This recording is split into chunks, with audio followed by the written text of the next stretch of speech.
गढ़वाल आयुक्त रविनाथ रमन आज कुंभ के कार्यों की व्यवस्थाओं की समीक्षा करने मेला नियंत्रण भवन पहुंचे। इसके बाद उन्होंने मेलाधिकारी कक्ष में बैठक कर कुंभ कार्यों की समीक्षा की। मेलाधिकारी दीपक रावत, जिलाधिकारी श्री रविशंकर और अन्य अधिकारियों से अब तक हुए कार्यों की जानकारी ली।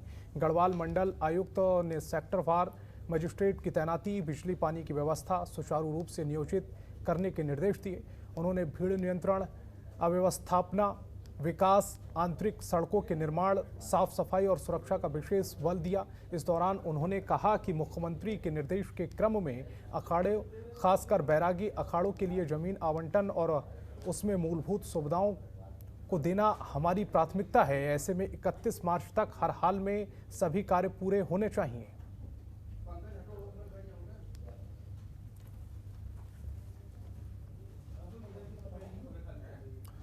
उत्तरकाशी देव स्तन बोर्ड को लेकर मुख्यमंत्री तीरथ सिंह रावत द्वारा चारधाम में देव स्थान बोर्ड के बारे में आश्वासन देने के बाद गंगोत्री और यमुनोत्री पुरोहितों में खुशी की लहर है। वहीं मुख्यमंत्री तीरथ सिंह रावत ने उत्तराखंड चारधाम देवस्थानम प्रबंधन बोर्ड पर पुनर्विचार के संकेत दिए हैं। उन्होंने कहा है कि पंडा समाज के साथ ही चारधामों के हकूक अधिकारियों को जल्द ही दूरी न बनाते हुए उनकी बातें सुननी चाहिए और फिर आगे निर्णय लेना चाहिए।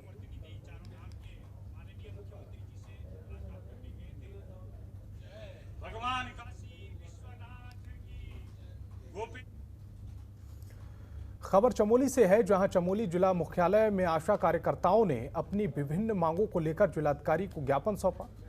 काफी लंबे समय से आशा कार्यकर्त्री समय समय पर पूरे प्रदेश में समस्याओं को लेकर धरना प्रदर्शन करती रहती हैं। उनका कहना है कि अभी तक सरकार ने उनकी हक की मांग को अनदेखा किया है। कार्यकर्त्रियों का कहना है कि जितना हमारा काम था उससे भी अधिक आज हमें करना पड़ रहा है और हम उस कार्य को भी अच्छी तरह से निभा रहे हैं।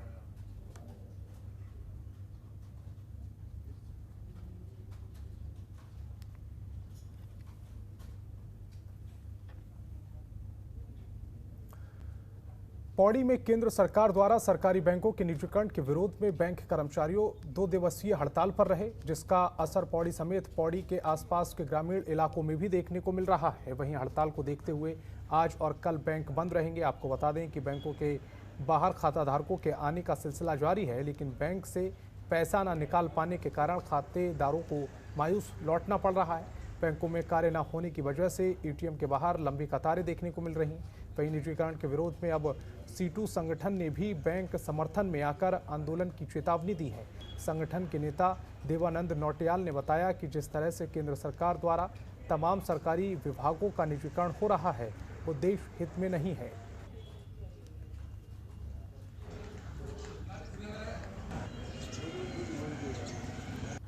में जो केंद्र सरकार की जो आर्थिक नीतियां हैं और जो 12 ट्रेड यूनियनों ने जो हड़ताल का आज नोटिस दिया है, हड़ताल 2 दिन की हड़ताल जो बैंकों की है, उसके बाद एलआईसी की है, तो ये जो निजीकरण हो रहा है, ये निजीकरण के विरुद्ध जो हड़ताल है, ये हड़ताल और श्रम कानूनों के विरुद्ध, जो श्रम कानून में जो संशोधन किया गया है 34 कानूनों में से 4 कानून पे ले आए हैं, इसके विरुद्ध है। और इसके लिए जो है हम आज 1 दिन का धरने में बैठे हुए हैं।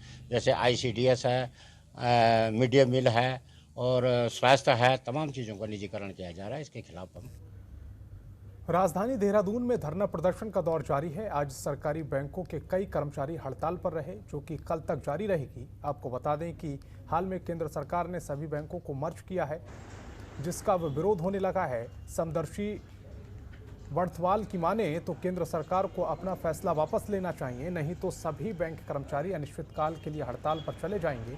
साथ ही उन्होंने कहा कि केंद्र सरकार को इस तरह के फैसला नहीं लेना चाहिए। तो देहरादून में भी बैंकों की हड़ताल जारी है और बैंक कर्मचारियों ने कोई भी काम नहीं किया। इस दौरान केंद्र सरकार से मांगे वापस लेने की मांग की।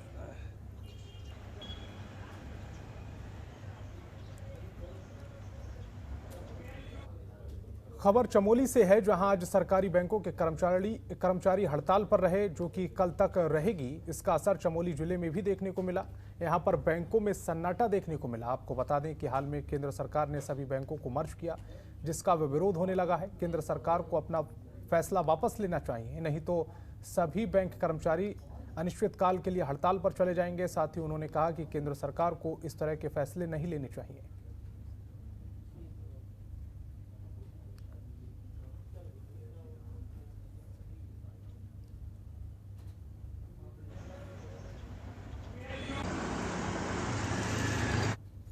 कुरान शरीफ की आयतों को चुनौती देने वाली याचिका पर मुस्लिम समाज में जबरदस्त उबाल देखने को मिल रहा है। इसी कड़ी में लक्सर के सुल्तानपुर में भी मुस्लिम समाज के लोगों ने याचिकाकर्ता वसीम रिजवी के खिलाफ जमकर प्रदर्शन किया, पुतला फूंका।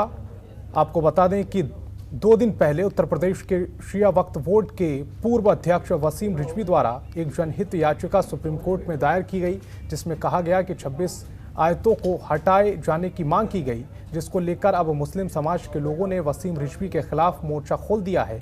लोगों ने वसीम रिजवी के खिलाफ सख्त कानूनी कार्रवाई करने की मांग की है।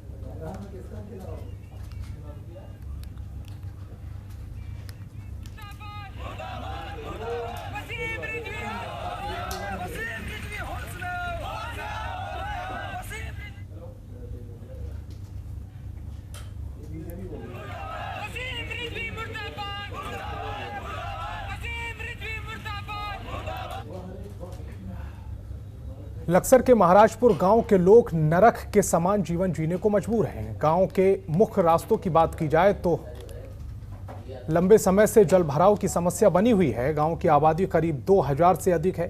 ग्रामीणों का कहना है कि एक तरफ तो सरकार गांव बस्तियों को साफ और स्वच्छ बनाने के लिए करोड़ों की लागत वाली कल्याणकारी योजनाएं चला रही है, तो वहीं दूसरी तरफ गांव में स्वच्छ बनाना तो दूर, गंदगी की निकासी तक का इंतजाम नहीं किया गया है, जिसके चलते गांव में गंदगी का अंबार लग गया है। कुछ ग्रामीणों ने इस बात की शिकायत एसडीएम से भी की है, लेकिन समाधान कोई नहीं निकला। तस्वीरों में देख सकते हैं कि किस तरह से इस गांव में गंदगी का अंबार लगा हुआ है, सड़क जलमग्न है और चलने के लिए छोटे छोटे पत्थरों का सहारा लिया जा रहा है।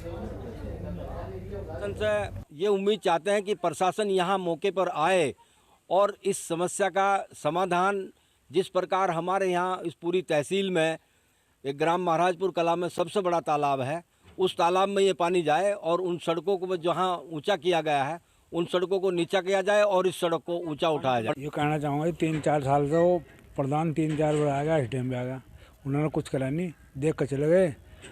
और ये इस गंदगी में पास हो रहे जकत बाढ़, हम भी गंदगी बहुत हो रही जी। 3 साल से भरा हो जी, यहाँ से कोई आओ और देख कर चला जा, प्रधान दीवान कोई किसी की नहीं सुनता जी यहाँ से। और बच्चे भी पानी में कोई, इस गंदगी में कोई आ रहे, बताओ जी, इसका कोई संविधान ही नहीं कर रहा। तो इस बुलेटिन में फिलहाल इतना ही। देश दुनिया की तमाम बड़ी खबरों के लिए देखते रहिए जनतंत्र टीवी। खबरों के निष्पक्ष विश्लेषण के लिए सब्सक्राइब करें Jantantra TV and press the bell icon. Never miss any update.